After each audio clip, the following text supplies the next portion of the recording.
your host Mike, and I'm here with a really good friend of mine, man. We go way back, Juan Mena. What's up, man? What's going on? How are you? Man, it's a pleasure to be here Yes, with you, sir. man. Yes, sir. This is a long time in the making, man. I wanted to get you on the podcast. Yeah, We've known each other for years, yeah, even before college. We met correct, in, yeah. well, you were in college. I was in high school when we met. Queensboro, Yeah, yeah. yep. And wound up going to the same college. Didn't even know we were going to the same college until like the day I got there, and we had to go pick this guy up from the train station, man. Oh, man, for real. He's like, "Oh, It's like, yeah, I know what's you. good?" Yeah, man. So, thanks for being on the show, Yeah, man. man. Want to get into talking a little bit about Black fatherhood and raising our kids, and just the things that we go through on a day-to-day basis. Yeah, fun And times. yeah, definitely fun times. Tell us a little bit about yourself. Um, so originally, I was born in Medellin, Colombia. Immigrated when I was 2 to the States with my family for a better life. Mhm. Grew up in Queens for about 20 years. And yeah, ended up going to college. First one in my family to go to college. Yeah. So that was a big deal for me. Junior college. Um, really didn't know what I was going to do, but I knew I was going to make it happen. Right. I thought soccer would be the path for me, but my skill level wasn't there. So an angel came down in the form of a track coach, and he told me to come out and run, Yeah. and that opened up the lane for me to secure a full scholarship, and that's how I ended up in Baltimore with Yeah. you. Yeah. So yeah, It's like 20 years ago, man. yeah, 20 years ago, time Time flies. flies. Time flies. But yeah, so Baltimore. Then I eventually graduated, came to Atlanta, had too much fun, lived life, got caught up in the ATL lifestyle. So yeah, ended up having my oldest son, Aiden, and that changed my life. Yeah. That's when it was like a wake up call for me. Yeah. But fast forward now, I'm a father of 3. Married, life is great, Yeah. no complaints. Just trying to figure it out like everyone else, Yeah. and then just take it day by day. But just a simple man. Yeah. Right? That's really what it boils down to. I'm just a simple man trying to figure it out. No doubt. No Yeah, doubt. man. So you said a father of 3? Yeah, 3, man. How? Whew. yeah. Lord, how's that? How's It's that? yeah, it's a challenge. Yeah. It really is because now it's 3 personalities. I have an 11-year-old Aiden, my 2.5-year-old Legend, and now the 3-month-old Egypt, and it's a balance act, and Mhm. you have to show each child attention, and it's my job to make that happen, Mhm. and it's tough sometimes, but I do have a support system. My mom lives with me. She moved in. My sister, my niece, my mother-in-law who lives 5 minutes away. Mhm. So I feel like I've built a village to kind of safeguard our family. Mhm. And so far so good. It's come with its challenges, Of course. when Yeah. you have family, together, in close proximities, but it's still a blessing, and I feel like we're making it work. How's it from having your first child to now having 3 children? Do you feel like you're an expert now that you've No, already man. had a jump start? No. No. Fortunately my firstborn was a guinea pig. Yeah, of course. Yeah. And I had to do a lot of growing up, so he was there for my growing pains, and he felt that, Yeah. kind of like the backlash of my insecurities and being immature, Mhm. and then just, finding out myself. But he's a blessing. Now I have full custody of my son right now. Mhm. So that was a journey in itself. I battled and just went through the court system, put myself on child support, and it's been 7 years now, 6 years. Time flies, but it's been 6 years since he's been with me, and it was a dream come true when that happened, and the courts awarded him. I won. I took it. I basically took him, Yeah. from the court systems. That's a whole nother story. Yeah. But, you know, So tell me, now in the the family setting, because Yeah. you said you're married, Mm-hmm. 3 kids. Shout out my beautiful wife, Nina. Love you. How how did that all transpire, right? From Mm-hmm. having your first child to meeting the love of your life, and Yeah. pieces just starting to come together for you. It's honestly, I was a broken man. Mm-hmm. When I met my wife, she slid in my inbox, through Facebook, and here comes this put together woman, Yeah. who you know medical school and looks like she has everything figured out, Mm-hmm. and she connects with me. Honestly, I wasn't sure if I was up to the task Yeah. because I was still immature and you know doing what I wanted to do, and I wasn't sure I was ready to handle that type of responsibility. Mm-hmm. But it was a blessing because she helped me to kind of like see the possibilities, and that basically put it on me to grow up and become a man and step up Yeah. and take care of my responsibilities. I remember just complaining to her about my son, and after a while, I could tell she got tired of it. She was like, "Well, do something about it." I was so used to complaining. I'm Yeah. like, "Oh, the system, child support, this is stupid. I want to see my son." And she challenged me. And that was like the first time in my life that I was ever challenged by a woman to kind of like step up to the plate. Mm-hmm. So that's when I knew. I'm like, oh, she's different. She wasn't like the rest of the women that I have dated before. So that was kind of like the precipice of everything. But she's amazing, and it's true. Once you find that person, it's like life becomes easier Mm-hmm. because instead of you just battling everything by yourself, it's like you have a partner that's there to kind of shield you from a lot of the BS. Yeah. So yeah. So meeting your wife now, um, how was that as a single father? Yeah. Stepping into a new relationship with someone Yeah. and being able to balance, I guess, the time that you have at that time. It was just Aiden, so the time that you had Mm-hmm. for and with your son, with a new relationship Yeah. that you also have to cultivate and spend time. You know, Yeah. how was that? It was tough because I had previous relationships or just talking to other people, Mm-hmm. and I felt, in my opinion, I felt like they didn't accept my son. And I'm a package deal. I was a father, with a child, and there was nothing that was going to break that bond. Um, so I made that very clear to Nina. It's like, hey, I come of Aiden, Mm-hmm. and my expectation is for you to love him, as if he was your son, if we move forward. And she stepped up to the plate. But it was tough because I had put my son through so much already, so much trauma with my previous relationship that I was trying to just shield him, but also knowing that I wanted the best life for him as well. And I had to get my shit together, so it was tough, but we made it happen, Mm-hmm. and Aiden's been there. Nina's known him since he was 4.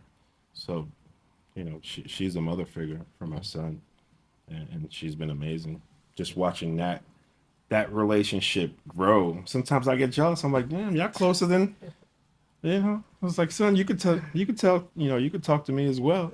But they had their great bond, and I love Yeah. it. They bond through movies and sci-fi, so they have their own little thing, and I love it. I just I sit back and I just thank the Lord that I was able to find my wife, and yeah.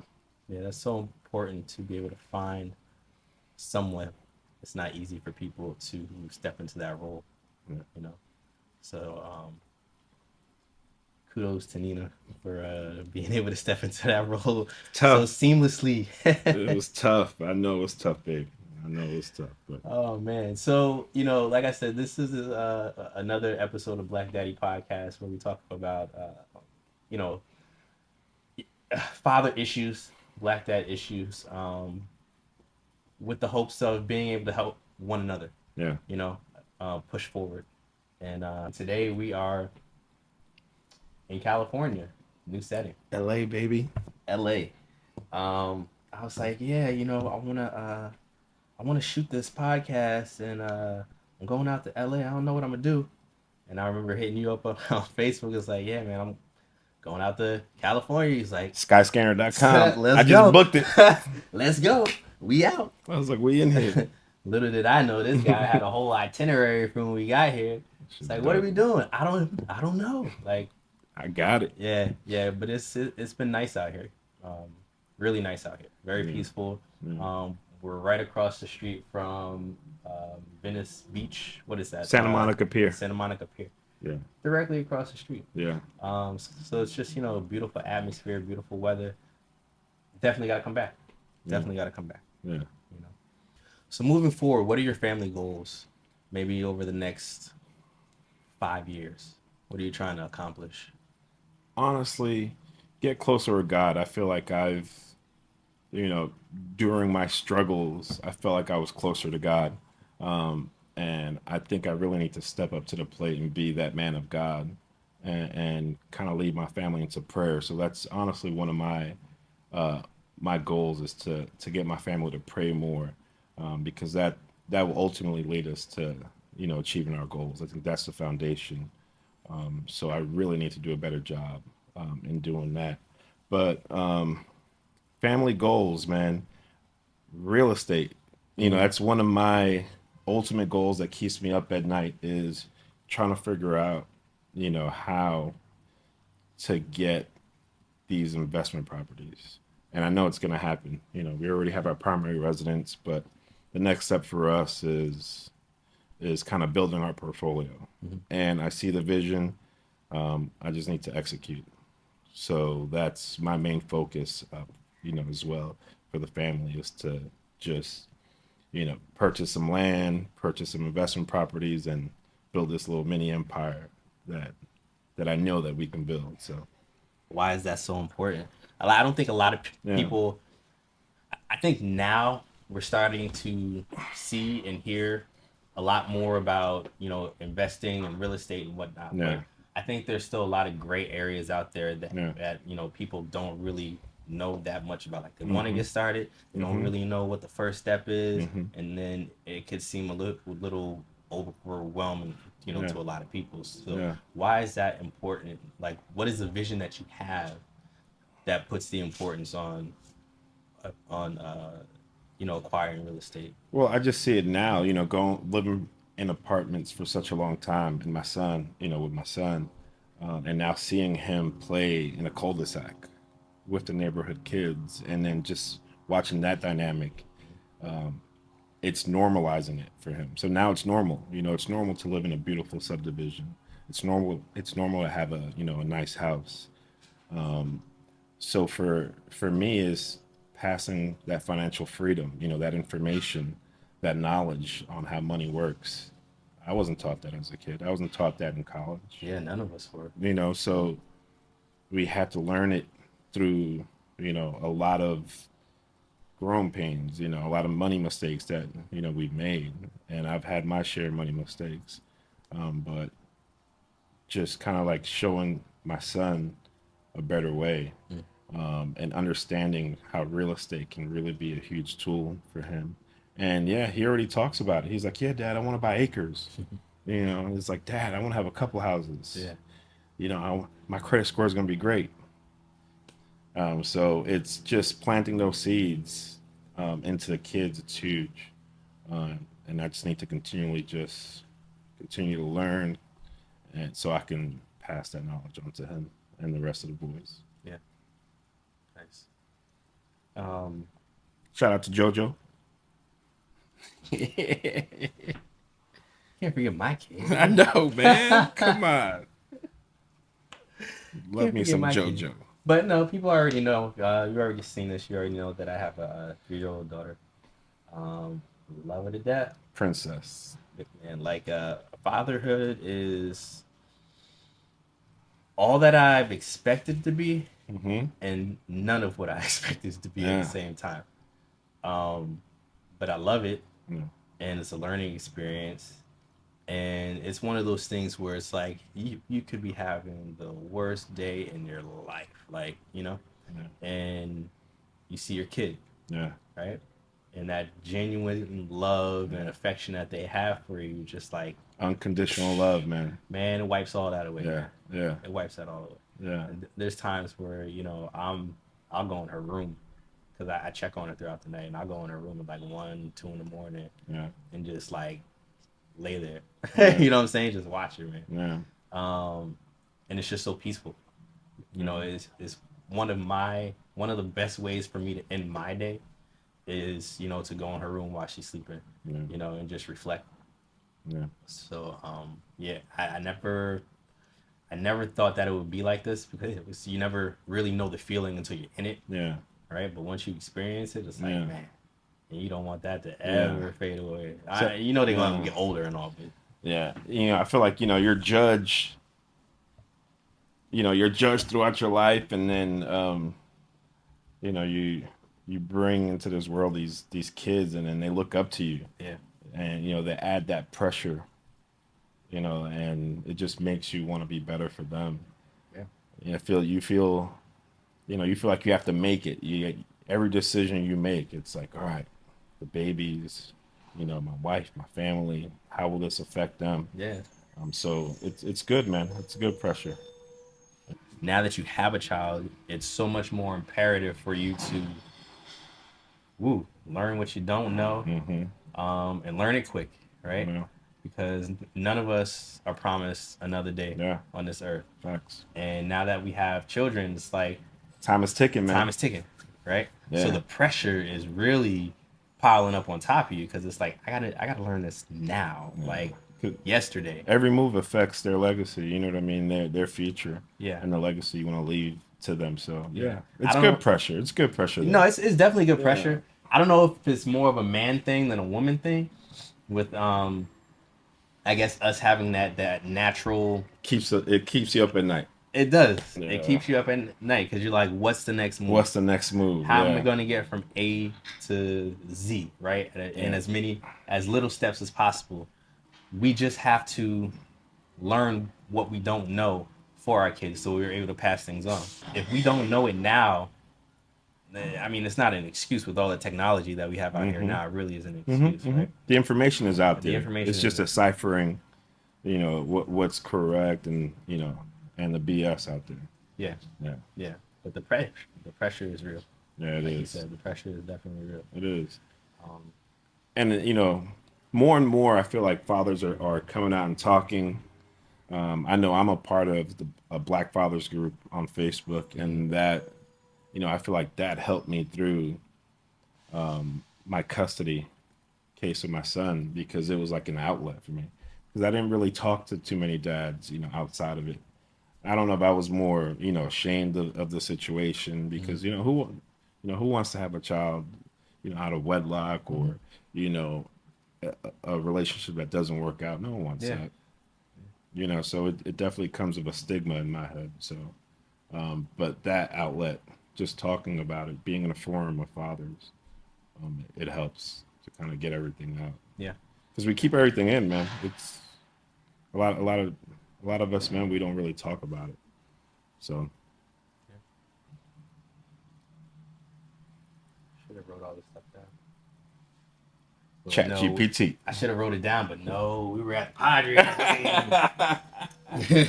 We was at the Lakers game. Okay, Oh, bye. shit. Okay, bye. Yeah. And when we're talking about fatherhood, like, how do you know how to raise your child? Right? Oh God. I've had this conversation many times. How do you know how to raise a child? You don't know, Mike. Well, essentially, kind of you do, kind of you don't. But I look at, like, I tell people all the time, it's like, you can look at how you were raised, right? Whether it was good, whether it was bad, you learn something, right? If it was bad, you learn what not to do. Times right? have changed, though. Times have changed. Times have changed. But I do look at, how I was brought up Mhm. when it comes to, raising my daughter. Yeah. And it has helped. Yeah, It yeah. has helped me a lot. Um, but I can't say that I really had. A blueprint. Yeah. Yeah, yeah. Like for me, my dad was in and out of my life. Um, I think since I was like 11, 12. You know. So for a young man, I think that's an important age. Preteen, and so I didn't have that kind of like role model. Hmm. I would talk to my dad, and he would say, "Yeah, be better than me. Yeah. Don't make the same mistakes I made." And I'm like, "Yeah," but you also need that relationship, that close, father son dynamic, and I didn't have that. So I just kind of like navigated through life, winging it. Hmm. I'm like, mom's working. You know, I'm out here just trying to make it happen. So see how it goes, and Hmm. I don't want that for my son. Hmm. So it's it's tough, man. I don't know. These kids are different.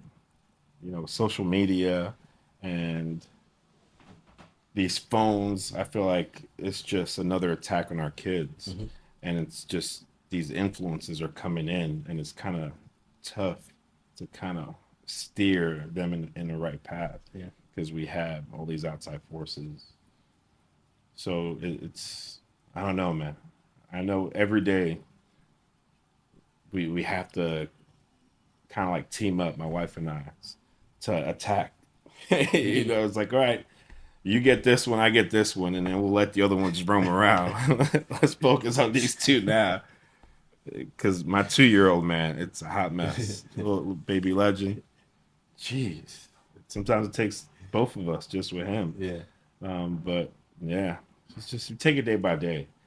You know, as long as you know you you're doing the best that you can. Yeah. You can't beat yourself up too much. Yeah. Yeah. And then we also see that our parents are trying to figure it out as well. So it kind of gives I'm more empathetic towards my mom and dad Yeah. Yeah. because they didn't have that foundation as well. My dad didn't. Mom, dad passed away at an early age, Hmm. so I understand now. Why he did things the way he did. Hmm. So just trying to figure it out. Yeah. That's real, man. That's real. Um, like you said, it is tough. And I look at some of the, for example, my grandfather passed when I was in high school. Yeah. My dad passed just before I graduated college. And so when my dad passed, I was probably like 21, 22. Which, I mean, number wise, you're an adult, but You like know. mentally, you're not. Yeah, yeah. So you're talking like, from 21, 22, I'll be 40 in August. It's like, Yeah. I kind of feel like I was cheated. Like I missed out on a Yeah. lot of, Yeah. key tutelage and Yeah. just learning experiences, right? And like you said, Mm-hmm. you're forced to, figure it out, Yeah. right? Because there's no excuses, Yeah. and you make bad mistakes. Yeah. I've made a ton of them, right? Yeah. And you make some good mistakes and you try and learn, and hopefully at some point in time, Mm-hmm. the light turns on and it's Mm-hmm. like, all right, I get Yeah. it now. But there are days when I still feel like I'm trying to learn, Mm-hmm. you know, what it is to be a man, what it is to be a dad, Yeah. you know, what it is to just be a decent, human being and Mm-hmm. just, caring for others and whatnot. Um, but I definitely feel, for me personally, I definitely feel like I probably missed out on some of that, Yeah. being that my dad passed away. Um, And but you move on, right? yeah. And so how I guess you feel because life can happen. Life is always gonna So that's why I feel like when you say time, happen. you want to figure stuff out for JoJo because Yeah, yeah, something can happen. yeah. At any And time, yeah. at any Yeah. time. Yeah. I thoroughly love playing golf. That's something that I started about 6 or 7 years ago as an outlet. right? Yeah. Because I was boxing, and Mhm. boxing was great for me. Like I was Mhm. competing, amateur boxing, I loved it. Mhm. Then I had my kid, and it's like Mhm. having a kid just takes time, it takes Yeah. all your time. Yeah. And boxing is not a sport that you play. So No. I was like, if I can't dedicate at least 5 days a week to training, Yeah. I'm gonna have to hang that up. So I wound up picking up golf, and I love it, man. But I tell people all the time, golf is a sport that runs parallel with life. Mhm. Like golf has helped me in life so much, just in general, from being able to make better decisions, um, check my ego, right, Mhm. and being able to analyze situations better. Mm. When I first started playing, I was hitting that ball everywhere, like whack, whack, whack, under the tree, in the sand pit, like, and it was like one of those things where it's like, okay, the ball's going everywhere. The objective is to get the ball in the cup, right? Ball went over here to the left, to the right. This big old monstrous tree in front of me. Am I really gonna try and hit my next shot on the Yeah. green? Like seriously? Yeah. And a lot of people do, right? Yeah. They'll try it, and the ball go up in the tree, hit a branch, and then you're in a worse position than you were, before. Yeah. And that was an ego thing. Yeah. It's like, oh, I'm about to get this Mhm. green right now. Mhm. Whack. Ping pong. You don't even know where the ball is at now. So I'm like, all right, it took me a couple years of doing that Yeah. until I got tired of it. Shit. Making the same mistakes. Making the same mistakes, right? Yeah. So I don't know when it clicked, but I was like, yo, Yeah. just get the ball back on the green. Yeah. I mean, on the fairway. Strategy, Start over. man. Yeah, You need it's all your about strategy. Yeah. And golf definitely taught me strategy and patience and how to analyze situations better. I So can't that's say the what I same. learned. I can't say the same. I'm not there yet, Mike. You gonna get into it, man. I hit it with my baseball swing. Hey, you got the baseball grip. Yeah, You yeah. get the baseball ball grip on the golf club. So Yeah. that's cool. But that's definitely helped me a lot. Yeah. So we're gonna go ahead and wrap this up, and this has been another episode of Black Daddy Country Club podcast. And this is my man Juan Mena. Appreciate it, man. Yeah. So thanks for coming through, man. Really Yeah. appreciate it. Yeah, Had a man. good Anytime, time out man. here in LA. Y'all come back out here. Beautiful. You guys will see some of the footage. I took some footage, so you'll get a chance to see some of our trip out here. Palm trees and bikinis. No, I'm joking. No bikinis. Palm trees, no bikinis. I'm just joking. But yeah, it's been a good trip, and man, thank you for taking this trip. Yeah, man. It's been fun, and we gotta do this more often. Yeah. So, yeah, we're here. All right. This has been another episode of Black Daddy Country Club. If you enjoyed the show, subscribe to the channel. This way you will stay updated on new releases, upcoming events, and the latest in merch. And don't forget to share with a friend, blackdaddy.com.